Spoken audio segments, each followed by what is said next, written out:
할렐루야. 예. 오늘은 말씀의 자리라는 제목으로 말씀을 함께 나누도록 하겠습니다. 저번에 설교가 순종의 본질이었는데요. 결국 순종의 본질은, 순종의 대상은 말씀이라고 말씀드렸습니다. 그리고 그 말씀은 성부, 성자, 성령이라도 함께 말씀을 드렸습니다. 오늘 말씀의 자리라는 이 제목을 우리가 좀 가슴에 좀 새겼으면 좋겠습니다.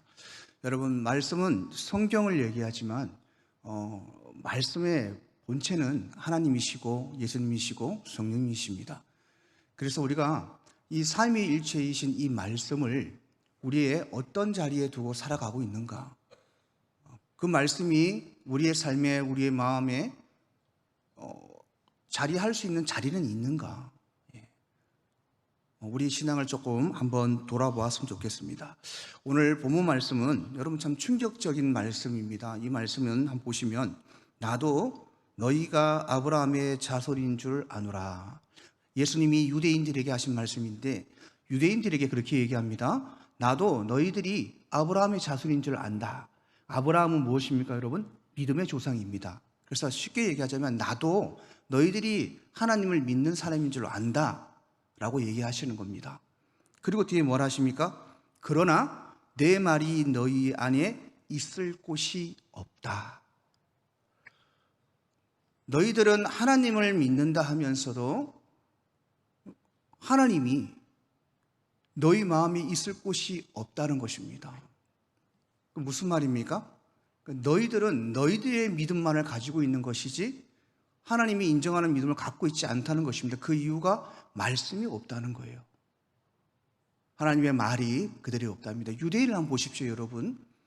유대인은 몇백 개의 율법을 만들어서 철저하게 그 말씀을 다 암송하고 지킵니다. 지금도 여러분 이 구약 성경을 얼마나 읽는지 모릅니다. 말씀이 그들의 삶임에도 불구하고 예수님이 말씀하시죠. 내 말이 너희 안에 없다는 것이죠. 너희 안에 있을 자리가 없다는 겁니다. 그럼 지금 이 시대에 똑같이 우리의 삶에 적용해 보면요, 많은 그리스도인들이 예수님을 믿는다고 와서 예배 보고 자신이 신앙을 가진 사람이라고 얘기를 하지만은 정작 하나님 보시기에는 그 안에 말씀이 없다는 것입니다. 여러분, 말씀을 얼마나 갈망하십니까?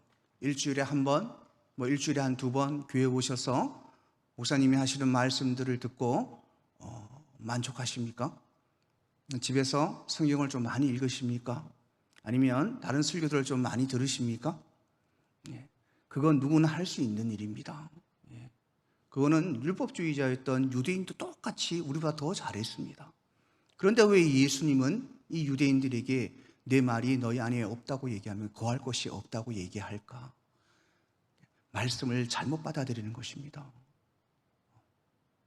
자기 위주로, 자기의 공로로, 그래서 율법을 잘 지키고 말씀을 잘 지키면 천국 갈 수 있다는 이런 생각 때문에, 잘못된 말씀의 오해 때문에 자기들은 열심히 하나님이 내 안에 있고 말씀을 지키며 산다고, 충분히 말씀을 안다고 생각하지만은 하나님 보시기에는 그렇지 않다는 것입니다. 사랑하는 성도 여러분, 요즘 이 시대에 말씀이 얼마나 많습니까? 저도 집에 있으면 유튜브로 말씀도 많이 듣고요, 또 생전에 보지 못했던 이런 말씀들 릴스에 짤로 이렇게 올라오는 목사님들의 말씀을 많이 듣습니다. 그런데 분명한 것은 여러분, 그 홍수 같은 말씀에 여러분 분별력이 없으면 유대인처럼 될 수 있습니다. 제가 봐도요, 허무맹랑한 소리들이 너무 많습니다. 그리고 그 밑에 보면요, 더 웃긴 것이 아멘 아멘 해놓은 그것들이, 댓글들이 너무 많아요. 분명히 이거는 성경에서 말하는 것이 아닙니다. 분명히 이단성이 있는 말씀인데도 불구하고 아멘을 해놓습니다. 얼마 전에 제가 어떤 뉴스에서 이 글을 올려놓은 걸 봤는데, 한 목사가 누군지도 모르겠습니다. 주일 예배를 지키는 것은 의무가 아니라는 식으로 얘기를 합니다. 바쁘면 빠질 수도 있다. 주일 예배 하루 안 지킨다고 지옥 가지 않는다. 이런 식으로 글을 적어놨더라고요. 더 놀라운 게 뭐냐면 그 밑에 댓글로 아멘 아멘이 몇백 개가 붙어 있는 거예요. 예. 여러분 참 지금 이 말씀이 너무나도 풍성한 시대이지만은 진리로 선포되는 말씀을 찾아보기에는 참 힘든 세상입니다. 성행하고 이 말씀이 정말 풍부하고 넘쳐나는데 그 안에 정작 여러분 생명이 없습니다. 그 말씀을 내 안에 간직해야 할 우리 또한 오늘 본문 말씀처럼 그 말씀이 우리 안에 자리 잡을 자리가 없이 세상 것들로 우리의 삶이 가득 차 있다는 것입니다. 사랑하는 성도 여러분, 만일 유대인들이 구주의 말씀을 자기 마음속에 받아들이지 않는다면 그들이 아무리 선택받던 자다 할지라도, 아무리 내가 하나님을 믿고 예수님을 믿는 자라고 자기가 고백할지라도 그것은 다 헛된 것입니다. 말씀을 받아들이지 않고 말씀이 그 안에 없었던 유대인들은 어떻습니까? 오늘 본문 말씀 마지막에 보십시오. 내 말이 너희 안에 있을 곳이 없으므로 뭐라 합니까? 나를 죽이려 한도다 합니다. 내가 그렇게 너희들이 기다리는 메시아인데, 하나님인데 말씀이 그들이 없으니, 안에 진리가 없으니 깨닫지를 못하니 예수님을 죽이려 하는 거예요. 오히려 질투의 대상, 자기들의 자리를 넘보는 사람, 이런 식으로 생각하면서 또 자기들의 어떤 율법주의 이런 것들을 훼손시킨다고 생각을 하는 거예요. 그래서 예수님을 죽이려고 획책하는 그런 사람들이 되었다는 것입니다. 여러분, 우리도 마찬가지입니다. 하나님의 말씀을, 그 진리를 제대로 우리의 마음속에 담지 않고 우리의 삶에 담지 않고 우리의 삶의 우선순위로 두지 않고 살아가는 것은 여러분 예수님을 죽이는 것에 동참하는 것과 동일합니다. 그 이유에 대해서는 뒤에 나옵니다. 자, 이처럼 여러분, 우리 또한 구주의 말씀이 우리 개개인의 마음속에 자리 잡고 있지 아니하면 우리가 선택받은 자라 할지라도 그것이 헛된 것이고 결국은 예수님을 죽이는 일에 동참하는 사람이 될 것입니다. 오늘 본문 말씀을 가지고 우리가 말씀을 좀 한번 나눠볼 때 말씀이 우리 속에 차지해야 될 자리가 무엇인가? 그냥 투명스럽게 그냥 하나님의 말씀이 내 속에 자리 잡아야 된다는 이것보다 더 세밀하게 우리가 어디에 우리의 하나님의 말씀이 자리 잡아야 될 것인가에 대해서 나눠보고요. 또 말씀이 우리 속에 자리 잡아야 되는데 이 자리 잡지 못하게 방해하는 것들은 무엇인가? 또 마지막은 그리스도의 이 말씀이 우리 속에 자리 잡지 못할 때 우리에게 오는 결과가 무엇인가에 대해서 한번 말씀을 나눠보겠습니다. 자, 첫 번째로 하나님의 말씀이 어디에, 우리의 삶에 어디에 자리 잡아야 되냐면 우리의 내면에 자리 잡아야 됩니다. 여러분, 내면은 보이는 것이 아닙니다. 우리의 생각, 우리의 기억, 우리의 양심, 우리의 감정 속에 거해야 됩니다. 시편 119편 11편에 보면 이렇게 말씀합니다. 주의 말씀을 내 마음에 두었나니. 자, 내 마음에 하나님의 말씀을 둔 사람들에게 나오는 결과물이 있습니다. 그것이 무엇이냐면 첫 번째로 항상 기쁨과 항상 즐거운 마음으로 평안하게 살아간다는 것입니다. 예레미야 15장 16절에 이렇게 말씀합니다. 나는 주의 이름으로 일컬음을 받은 자라. 그리고 뒤에 말씀합니다. 내가 주의 말씀을 얻어먹었나니 주의 말씀은 내 기쁨과 내 마음의 즐거움입니다. 여러분, 이 내면에 우리의 생각과 우리의 양심과 우리의 감정과 우리의 기억 모든 것들을 하나님의 말씀으로 컨트롤할 수 있다면, 하나님의 말씀이 컨트롤한다면 우리는 근심 걱정 없습니다. 항상 즐거움과 기쁨으로 살아갈 수 있습니다. 왜냐하면 여러분, 없고 힘들고 하나님이 나에게 주지 않았던 은혜 같은 것보다도 하나님이 나에게 사소한 것들이라도 주셨던 그 은혜에 너무너무 감격하고 살아갑니다. 없는 것이 보이질 않는 거예요. 주신 것만. 그래서 늘 감격하고 살아갑니다.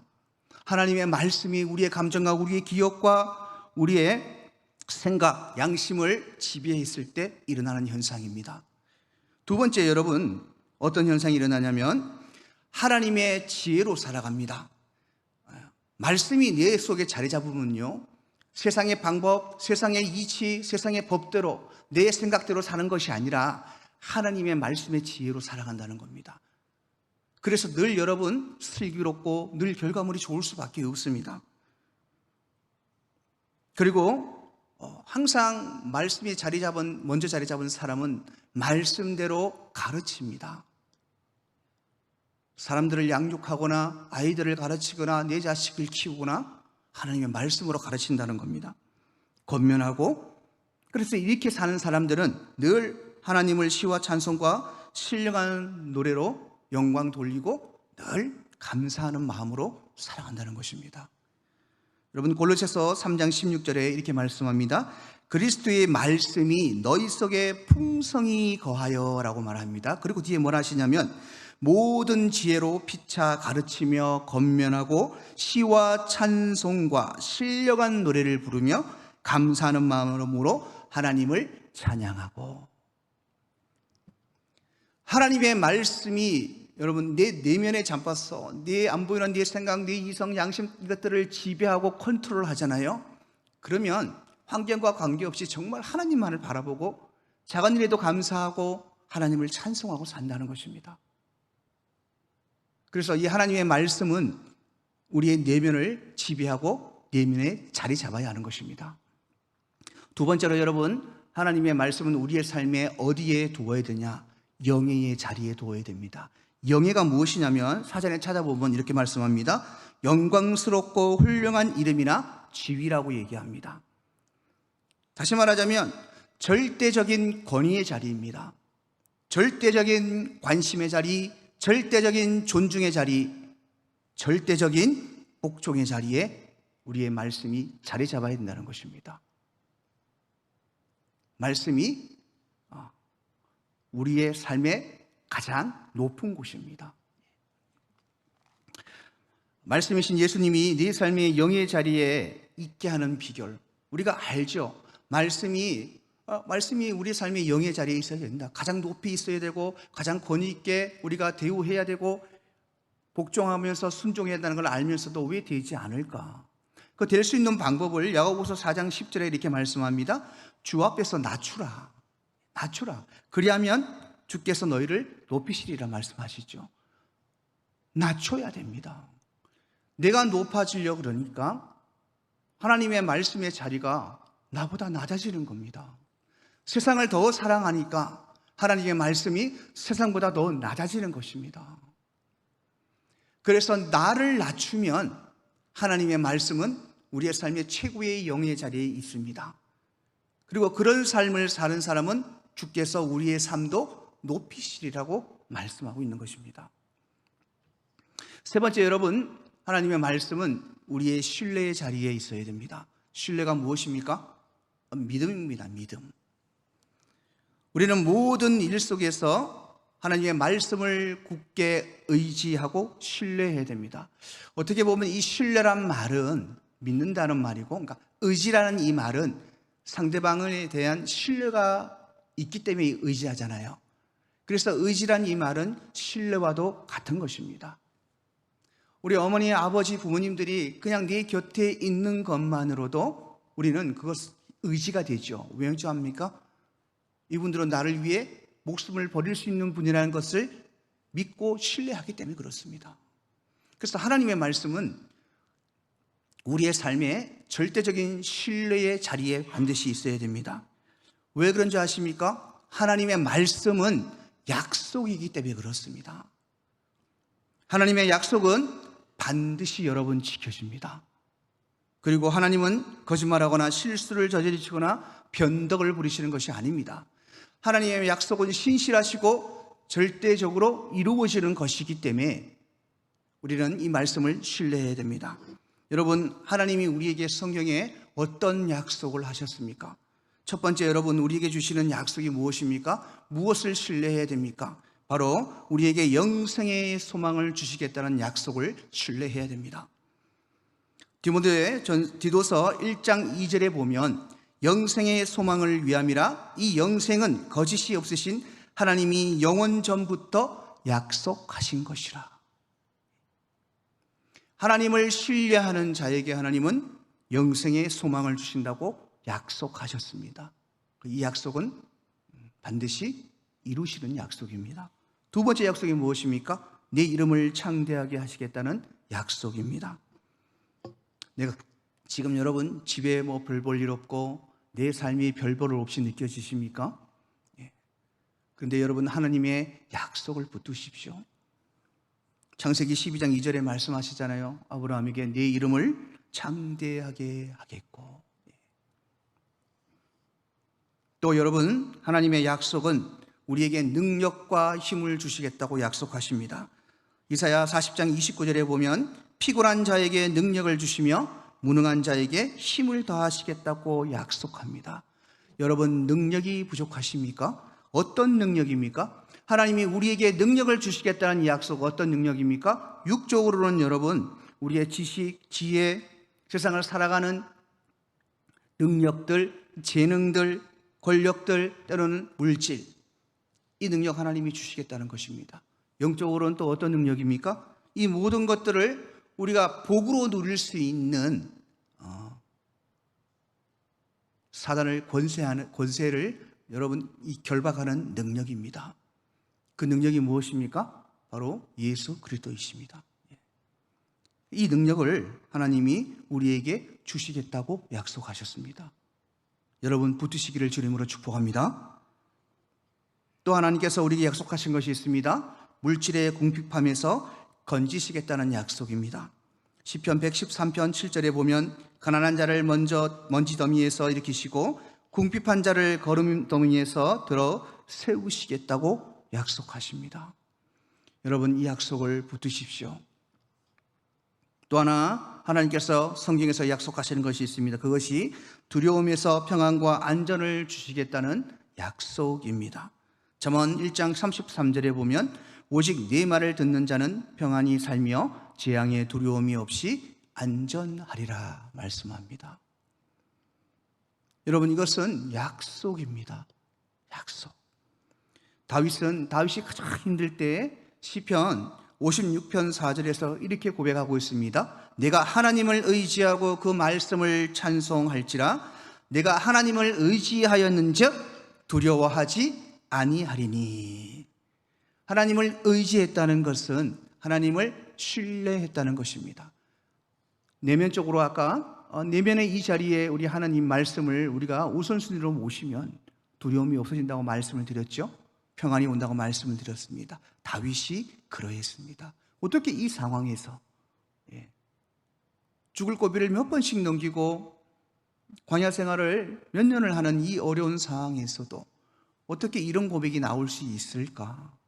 그것은 하나님을 굳건하게 신뢰하고 의지하는 데서 나오는 것입니다. 또 하나님께서는 여러분 우리의 육신과 마음의 질병 그리고 죄에서 나음을 주시겠다는 약속을 하셨습니다. 이사야 53장 5절에 그가 채찍에 맞음으로 우리는 나음을 받았다. 여러분 질병으로 고통받고 계십니까? 마음의 아픔으로 고통받고 계십니까? 하나님을 신뢰하시기를 주님으로 축복합니다. 그리고 죄에서도 하나님께서 우리에게 자유를 주시겠다고 약속하셨습니다. 마지막 여러분 약속은 고난 속에서 우리를 건지시겠다는 약속입니다. 시편 34편 19절에 이렇게 말씀합니다. 의인은 고난이 많으나 여호와께서 그의 모든 고난에서 건지시겠다고. 의인은 여러분 고난이 많다고 얘기합니다. 의인은 무엇입니까? 하나님의 말씀대로 사는 사람, 하나님의 말씀을 최우선으로 자리에 놓고 최고의 영의 자리에 놓고 살아가는 자들은 뭐라죠? 고난이 많다고 얘기합니다. 그럴 수밖에 없죠. 그런데 그 고난에서 하나님께서 우리를 건지시겠다고 약속하셨습니다. 자, 우리가 하나님의 말씀을 신뢰해야 될 이 약속 이유가 충분하지 않습니까? 그런데 여러분, 하나님의 이 모든 약속은 그 약속, 이 말씀을 나의 내면에 두고 내 모든 것에 가장 높은 영예의 자리에 두고 하나님의 말씀을 절대적으로 신뢰하는 자에게 이루어지는 약속입니다. 다시 말하자면 여러분, 믿음이 없으면 이 약속은 이루어지지 않습니다. 믿음이 있는 자들에게만 이것이 현실화될 수 있다는 것을 여러분 기억하십시오. 마지막으로 여러분, 우리 하나님의 말씀, 이 말씀은 바로 우리의 법의 자리에 되어야 됩니다. 예수님의 말씀은 그리스도인의 법입니다. 시편 19편 9절에 이렇게 말씀합니다. 여호와를 경외하는 도는 정결하여 영원까지 이르고 여호와의 법도 진실하여 다 의롭다. 자, 여러분, 세상의 법과 하나님의 법은 거의 일치합니다. 도둑질하면 안 되고요, 살인하면 안 되고요, 하여튼 그런 것들 다 세상의 법이 있죠. 그래서 여러분, 굳이 세상의 법을 지키려고 안 하셔도 됩니다. 하나님의 이 말씀을 우선순위 두고 이 말씀대로 살아가면 법 없이도 사는, 세상에 법 없이 사는 사람이 될 수 있습니다. 여러분, 세상의 그 어떤 기준도 우리의 삶의 법이 될 수가 없습니다. 우리의 삶의 법은, 우리가 지켜야 될 것은 하나님의 말씀입니다. 자, 그렇다면 이 말씀이 우리 속에서 왜 자리 잡고 있지 못할까? 아는데 많이 듣고, 설교도 많이 듣고, 내 마음속에서 하나님의 말씀이 내 우선순위가 되어야 되고, 이 말씀을 내 삶에 말씀이 지배하도록 만들며 살아가야 되는데, 알면서도 왜 되지 않을까? 이 시대에 조금 그 이유를 찾아보면요, 첫 번째는 우리는 여러분 너무 바쁩니다. 너무 바쁩니다. 저도 너무 바쁩니다. 저는 제가 파트를 하면 시간이 엄청 많이 남을 줄 알았습니다. 그래서 이것도 해보고 저것도 해보고 영어 공부도 좀 하고 선교사기 때문에 영어 공부 좀 해야 되거든요. 해야 되고 뭐 이것도 계획을 다 짰는데요, 아무것도 못 합니다. 아침에 한 7시나 8시 되면 제가 일어나거든요. 일어나서 집사람 출근시켜주고요, 저 밑에 버스 타는 거 데려다 주고 올라오면 좀 씻고, 그때부터 기도하면 기도 시간을 갖거든요. 기도 항상 먼저 기도를 합니다. 1시간에서 1시간 반 정도 기도하고요, 30분 말씀 읽으면 몇 시입니까? 뭐 9시에 시작했다 그래도 보통 뭐 11시나 이렇게 됩니다. 그러면 이제 점심을 먹어야 돼요. 왜냐하면 이제 출근을 해야 되거든요. 1시 반까지 출근을 해야 됩니다. 점심을 먹고 조금 이제 앉아서 좀 쉬다가 이제 학원 운행하러 나갑니다. 학원 운행 마치면 6시 20분이죠. 집에 올라옵니다. 그래서 우리 집사람하고 밥을 싹 해서 집사람과 같이 제가 좀 밥을 합니다. 저녁에. 집사람이 멀리서 출퇴근을 하기 때문에 한 지가 좀 오래됐습니다. 그래서 저녁을 준비해 놓고 같이 밥을 먹고 이제 들어오면 이제 뭐 찬양 콘티라든지 주일학교 말씀이라든지 수요일 말씀들을 일주일 내내 준비해야 되거든요. 그렇게 하다 보니까 이게 시간이 없는 거예요. 그러니까 저는 오전에 조금 시간이 있어서 요즘에 이제 말씀 보고 기도 좀 하고 하는데요, 직장 진짜 오로지 다니는 분들은 안 됩니다. 그게 학교 다니는 친구들도 마찬가지고, 공부도 해야 되고 학원도 가야 되고, 뭐 직장에 가면은 뭐 직장에 뭐 제대로 마칩니까? 그러니까 너무 바쁩니다. 알면서 너무 바빠서 여러분, 이 말씀을 내 마음을 둘 자리가 있지 않다는 것입니다. 여러분의 생명의 거처 속에 예수님을 위한 방이 없습니다. 생각해 보십시오. 우리는 구원받기에는 너무 많은 것들이 우리의 삶을 이미 말씀보다 차지하고 있는 것들이 많다는 것입니다. 또 하나, 여러분, 우리가 말씀이 내 삶의 우선순위를 차지 못하는 이유가 무엇이냐면, 말씀이 우리의 삶에 새로운 것으로 오지 않습니다. 무슨 말입니까, 여러분? 그래서 사람들은 말씀을 거부합니다. 이 말씀의 홍수의 시대에 말씀이 귀한 줄을 모른다는 거죠. 반복되는 똑같은 성경 이야기로 생각합니다. 그래서 늘 듣던 말들, 뭐 짬밥이 신앙생활에 좀 되면 항상 그렇죠. 너 듣던 말씀 뭐 그냥 너 그런 말 똑같은 말이잖아요, 솔직히. 무감격해지는 겁니다. 그러니까 말씀이 내 우선순위가 되지 못하는 겁니다. 가장 큰 이유는 다른 것이 예수님보다, 말씀보다 차지하는 것들이 많습니다. 여러분, 하루를 보내면서 내 마음속에서 예수 그리스도를 몇 번이나 묵상하고 계십니까? 아마 거의 없는 분들도 계실 거예요. 우리의 돈, 우리의 시간, 우리의 명예, 내 자식, 부모, 남편, 아내, 세상의 쾌락, 또는 여러분 너무 아픔과 너무 힘듦에 지쳐있는 절망 가운데, 시련 속에서 예수님의 말씀이 자리 잡을 자리가 없다는 것입니다. 또 여러분, 성경이 우리들을 반대하고 있다고 알기 때문입니다. 이게 무슨 말입니까? 좀 어렵죠? 성경은 쉽게 말하면 성경은 내가 가지고 있는 가치관과 내 삶의 생각과는 반대이다. 성경은 내려놓으라 하잖아요. 누가 내려놓습니까? 예.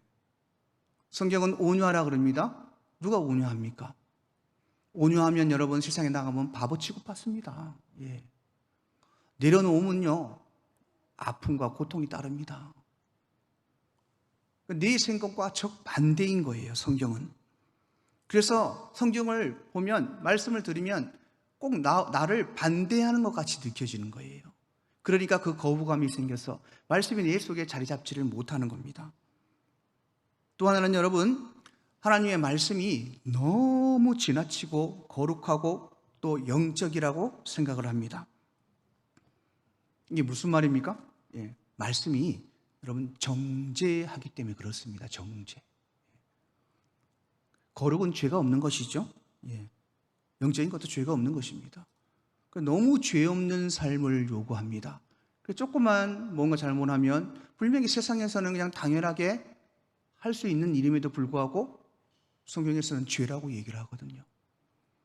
그러니까 그런 죄에 대한 부담감과 찔림 때문에 말씀이 내 속에 자리 잡지를 못합니다. 그리고 말씀이 우리에게 따스한 위로를 주지 못합니다.